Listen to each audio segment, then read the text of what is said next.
governance is a core pillar in our ESG GPS rating model and methodology. Our data gathering processes uses a sophisticated machine learning algorithm as well as expert knowledge as part of our Independent Ratification Committee or IRC. The Risk Insights ESG GPS IRC consists of independent experts with global and local experience used to enhance the model ratings and for ESG GPS to become smarter over time.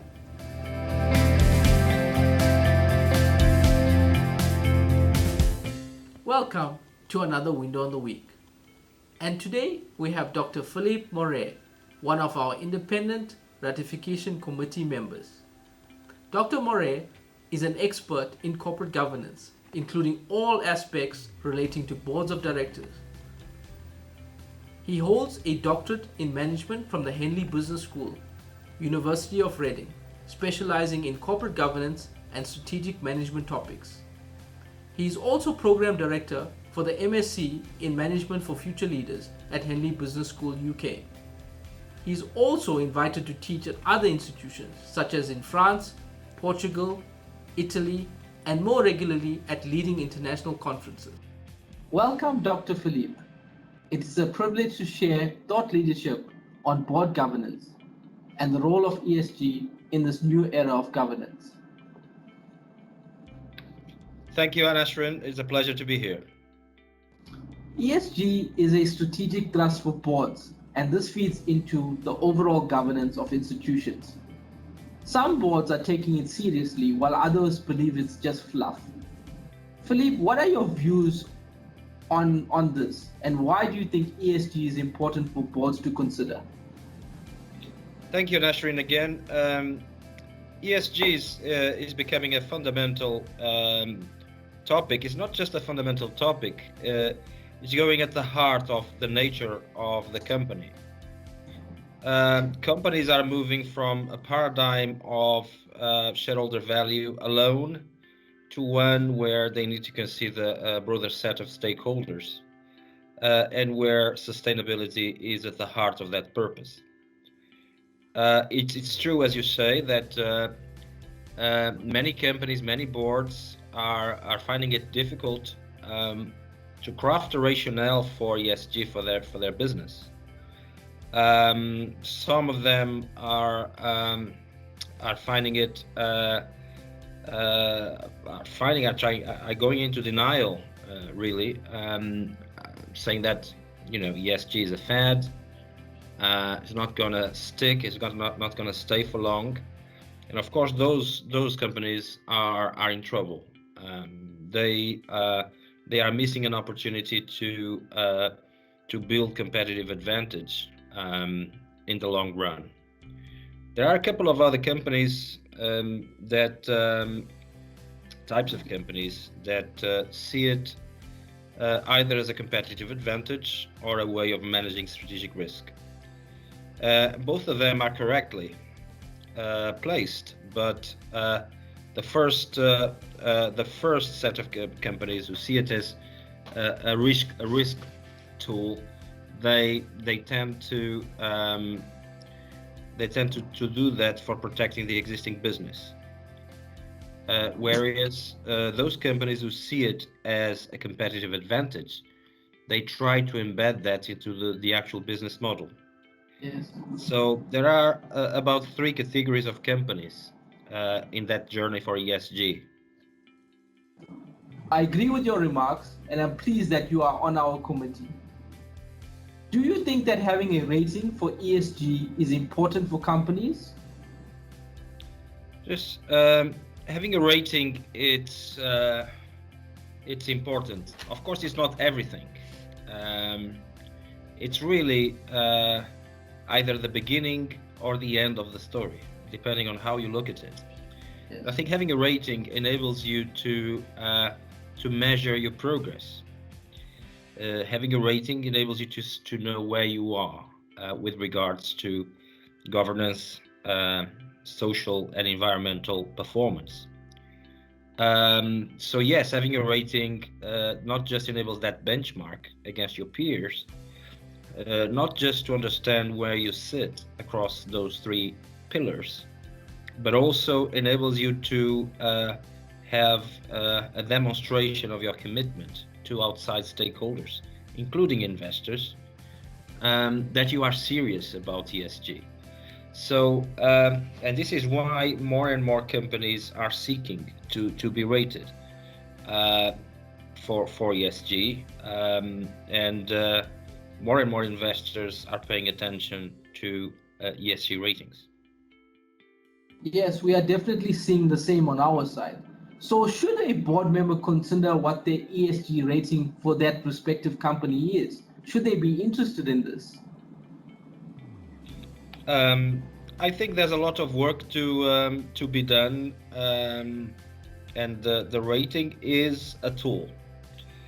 There is a lot of work to be done with regards to first getting the right awareness inside the company, trying to rally the investors around the ESG purpose, and the other stakeholders. So this is a paradigm shift, I remind you, and therefore, it is important we measure things to enable us to get a view of where the direction and where the gaps exist. So board members will inevitably need to pay attention, because I think it's a matter of time until this goes into company law, Yes. and become and the duties and responsibilities of the board director will inevitably become very intertwined with the ESG paradigm, and so therefore directors cannot ignore this. It will be part of their responsibility as directors to look after the interests as stewards, not just of shareholders, investors, but of course stakeholders more widely. Are ESG ratings becoming a key global trend in board governance? So, are you seeing more of adoption in terms of ESG ratings by boards? Thank you. Yes, I think this trend is clearly a trend. It's becoming more and more of a reality. I mean, in Europe, in the US, even in parts of Asia, this is increasingly a reality. As you know, Europe has just approved a massive investment which is called the Green Deal, which of course not just ESG related, but which aspires to transform the EU economy into the future with green technology and digitization. So as part of that, capital markets, the banking sector, and the product markets are all trying to adapt and take advantage of that opportunity created by the European Union Green Deal. In the US, I think the push comes a lot more from the private sector, with a lot less interference from the state. So it's going to be interesting how both sides of the Atlantic, if you wish, get this transition to the green economy more effectively, because they start from fundamentally different ways of creating that transition. One more state-led, and the other more market-led. The other thing is that in Africa, I think has a big opportunity to lead and to have a strong voice on the green economy. Africa is a rich continent in natural resources, in biodiversity, in youth, and it's in so many ways is certainly a reservoir of all of those resources to the world, and so it really has it really has an opportunity there to step up and to have a voice in this discussion. You have a large young population that are able-bodied, and obviously there's an element of leapfrogging in terms of being able to leapfrog Europe and the US and actually adopt these digital technologies and cell phone penetration and the like. Okay, so Philippe, if we can move on, your article that was recently published in the Financial Mail regarding ESG in small and mid-sized companies, their perceptions, their myths, was really good. Can you share briefly your findings for our audience? In many ways, I did touch on some points. There are other findings, and the findings is that first of all, small and medium cap companies are sometimes forgotten in this discussion, because typically we all start with size. Size seems to matter in terms of the individual company, but when we look at small and medium cap companies and really small and medium enterprises across the economies, they represent north of 90% of the economy in most cases. So they are a big contributor to employment. They are a big contributor to greenhouse gases emission. They are a big contributor to even to innovation sometimes, as they are more agile and they can more quickly fill market needs and fill specific innovation gaps.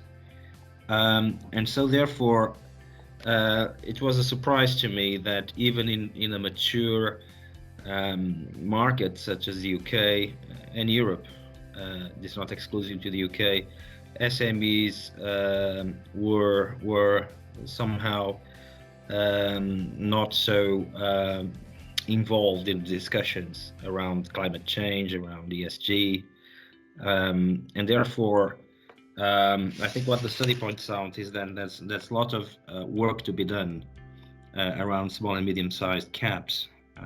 There are significant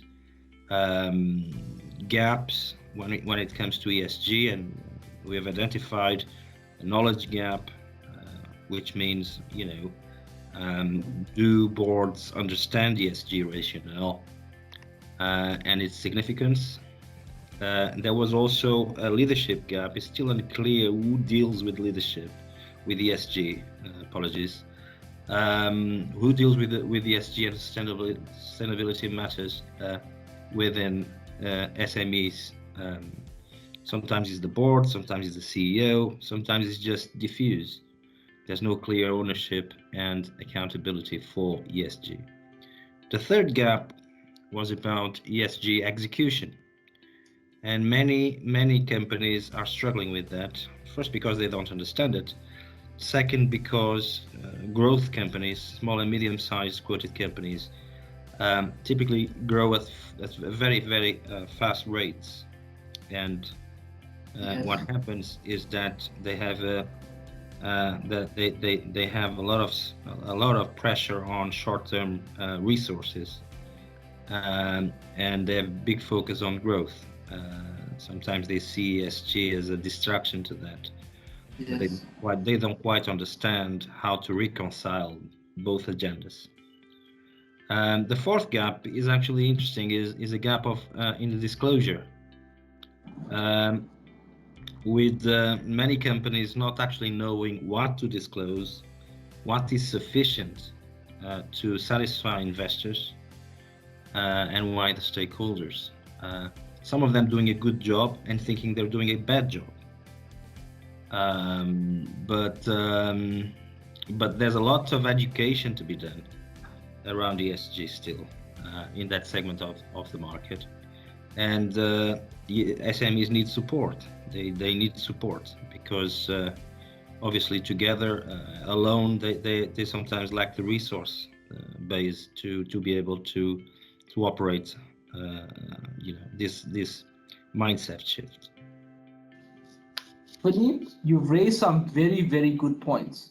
And some of the points you have raised, we've also picked up in our own research in terms of disclosure, in terms of capacity, resources, and companies, especially the mid and small cap companies that we see are looking for survival rather than believing that ESG is one of the keys to sustainability. So we'll be watching this space closely going forward, and obviously assisting the small and mid-cap companies to improve their ESG and actually try and reduce this risk. So speaking of reducing risks, do you think using tools like ESG GPS provides a competitive advantage? I do know that you alluded to this earlier on. Maybe if you can elaborate slightly on this. Yes, yes. I do think that managing strategic risk using tools such as the ESG GPS helps to sustain competitive advantage, helps to gain resilience, to protect existing, oftentimes competitive advantage. I think if then the homework is done, we can also, these kind of tools can also help you look into sustainable competitive advantage into the future. Yes. So one thing is to protect your existing advantage. The other thing is to shift your assets and build new competitive advantage that is fit for purpose, fit for a sustainable world. And so, yes, I think that this is a good way to have the diagnosis as well as a benchmark, to understand where are the areas where you're lacking as a business, and what can you do to stay on top of the ESG agenda. Again, as I said, I just wanted to make this final remark about Africa as a continent is in many ways a bit like a small and medium-sized company. Africa and the Africans, they have the aspiration to improve their quality of living of their citizens, and now they're being asked to become sustainable. And sometimes these priorities can conflict, like in a small and medium-sized company. It is not needs to be so. So I think that both across the continent, company by company, country by country, I think measuring ESG is important, and then trying to give companies and governments the right tools to navigate the ESG and sustainability agenda is going to be crucial in the coming years. Thank you, Dr. Filipe, for those fascinating insights. So Dr. Filipe will be playing an important role as a member of our Risk Insights IRC, and we are privileged to have you on our committee. So thank you once again. Thank you very much, Anashran.